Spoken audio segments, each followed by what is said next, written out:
Friends, जब भी हम प्रोग्राम बनाते हैं तो सबसे पहले हमें कुछ ऐसे इम्पोर्टेंट लाइन होते हैं जिसको सीक्वेंस वाइज याद रखना और उसका प्रोग्रामिंग के दौरान यूज करना बहुत ही इम्पोर्टेंट होता है।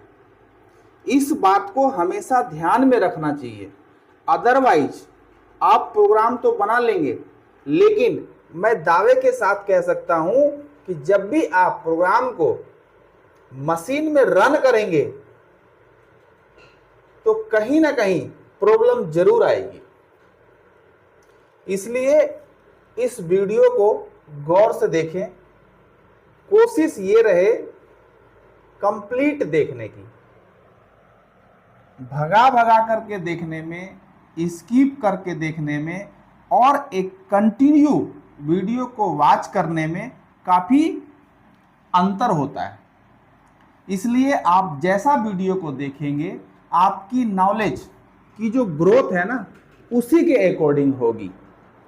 इसलिए आज हम सीखेंगे कि वो इम्पोर्टेंट लाइन कौन सी है जिसको कि हमें ध्यान में रखने की जरूरत है। जैसा कि आप सभी जानते हैं, जब भी हम प्रोग्राम बनाते हैं, क्या बनाते हैं? प्रोग्राम बनाते हैं, तो सबसे पहले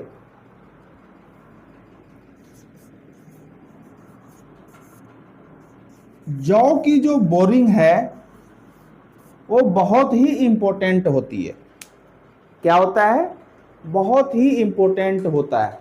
बहुत सारे ऐसे टॉलरेंसेस होते हैं, बहुत सारे ऐसे ड्राइंग की रिक्वायरमेंट होती हैं, डायमेंशंस होती हैं, वो जॉ की बोरिंग पे काफ़ी इंपॉर्टेंट रहता है।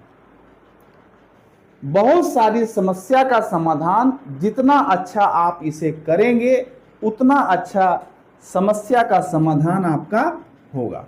तो इन बातों को बहुत ही ध्यान में रख करके बोरिंग करना है। ठीक है। दूसरा पॉइंट है, जब भी हमने बोरिंग कर लिया, बोरिंग करने के बाद जब भी हम प्रोग्राम बनाएं तो जो हमारा कट लेंथ होता है, क्या होता है? Cut length. जो आपका इनपुट होगा, मींस जो उसकी डायमेंशंस होंगी, उससे 5 mm एक्स्ट्रा आपको, कितना mm? 5 mm एक्स्ट्रा आपको G0 कोड का यूज करना पड़ेगा। यानी वर्क पीस से 5 mm दूर तक आप G0 कोड में उस प्रोग्राम को बनाएंगे। इसके बाद हम जब उसके नज़दीक आते हैं तो आप लीनियर कमांड का यूज करेंगे, मीन्स G01। कहते हैं कि जब तक वर्क पीस के नज़दीक टूल ना आए तब तक हम G0 कोड का यूज करेंगे, मीन्स जब कटिंग ना हो। इससे हमें साइकिल टाइम पे बहुत फर्क पड़ता है। जब हम नज़दीक आएंगे, जब हम कटिंग करेंगे तो G01 का यूज करेंगे। ठीक है। तीसरा पॉइंट है जो हमें ध्यान में रखने की जरूरत है, टूल को प्रॉपर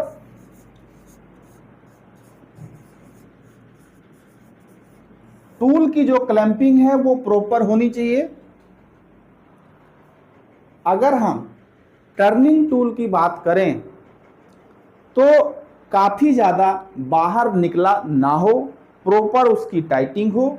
अगर हम बोरिंग की बात करें तो जितनी हमारी रिक्वायरमेंट है उसी के अनुसार से ही जो बोरिंग वार है वो पॉकेट से बाहर होनी चाहिए। एक्स्ट्रा लेंथ हमें नहीं निकालनी है। ठीक है। पहला हमने क्या बोला? टर्निंग का। दूसरा हमने आपसे क्या बोला, बोरिंग का। जब भी हम बोरिंग टूल यूज करते हैं तो एक्स्ट्रा लेंथ, क्या बोला मैंने, एक्स्ट्रा लेंथ हमें बाहर नहीं निकालनी है, और इसकी भी टाइटिंग प्रॉपर होनी चाहिए। क्या होना चाहिए, प्रॉपर होना चाहिए। अदरवाइज क्या होगा, अगर आप इसके ऊपर फोकस नहीं करेंगे तो वाइब्रेशन जनरेट होगा, और वाइब्रेशन जनरेट होगा तो कंपोनेंट के अंदर या कंपोनेंट के बाहर इसकी वाइब्रेशन का असर आपको दिखाई पड़ेगा, जो आपको कभी कभी ऐसा होगा जब ज़्यादा हो जाएगा तो विजुअल ही सही नहीं होगा।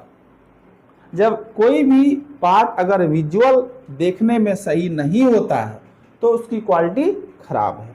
ठीक है, तो आप ये कोशिश कीजिए कि एक्स्ट्रा लेंथ बाहर ना निकालें।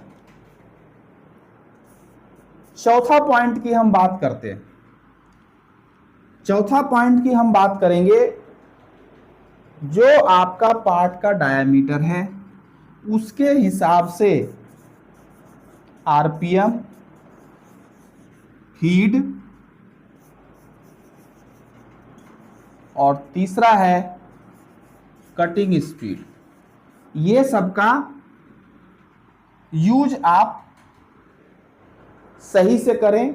ऐसा ना हो कि हमने फीड कम दे दिया, आरपीएम ज़्यादा दे दिया, आरपीएम ज़्यादा दे दिया, फीड कम दे दिया, या फीड बढ़ा दिया, या फिर कटिंग स्पीड ज़्यादा दे दिया। तो इन बातों पे हमें काफ़ी गौर करना चाहिए। ठीक है, नेक्स्ट पॉइंट है डेप्थ ऑफ कट। जैसा कि हमने प्रीवियस वीडियो में आपको बताया था कि डेप्थ ऑफ कट प्रॉपर देना चाहिए, या नहीं कि एक पास में हमने वन टाइम में हमने 2 mm कटिंग किया, दूसरे लाइन में हमने 3 mm का कटिंग किया, तीसरे लाइन में हमने 4 mm का कटिंग किया। तो ऐसा हमें वेरिएशन नहीं देना है। अगर डेप्थ ऑफ कट आप दे रहे हैं तो आप कोशिश कीजिए कि आप प्रॉपर हर लाइन में उसको दीजिए। ठीक है, नेक्स्ट पॉइंट है जो फाइनल पाथ होता है। क्या होता है दोस्तों, जो फाइनल पाथ होता है जिसमें हमें फिनिशिंग की रिक्वायरमेंट होती है, इसमें आप कोशिश कीजिए कि इसमें कम से कम जो एक्स्ट्रा मटेरियल है वो बिफोर वाले पाथ में आप कर दीजिए। जो लास्ट वाले लाइन में आप कोशिश कीजिए कि मिनिमम इसको मटेरियल हम दें। क्या दें, मिनिमम मटेरियल दें, ताकि हमारी जो फिनिशिंग है वो 100% जो हमारी रिक्वायरमेंट है वो अचीव हो। इस बात को हमें हमेशा ध्यान में रखना पड़ेगा। देखो दोस्तों, प्रोग्रामिंग सीखना और प्रोग्रामर बनना दोनों में काफ़ी अंतर होता है। हर कोई सीख लेता है, लेकिन सीखने के बाद वो बन नहीं पाता है। बन इसलिए नहीं पाता है, वह एक सीक्वेंस को समझ नहीं पाता है, और जब एक प्रॉपर सीक्वेंस को आदमी समझ नहीं पाएगा तो कहीं ना कहीं उसे दिक्कत आएगी, यह गारंटी है। ठीक है।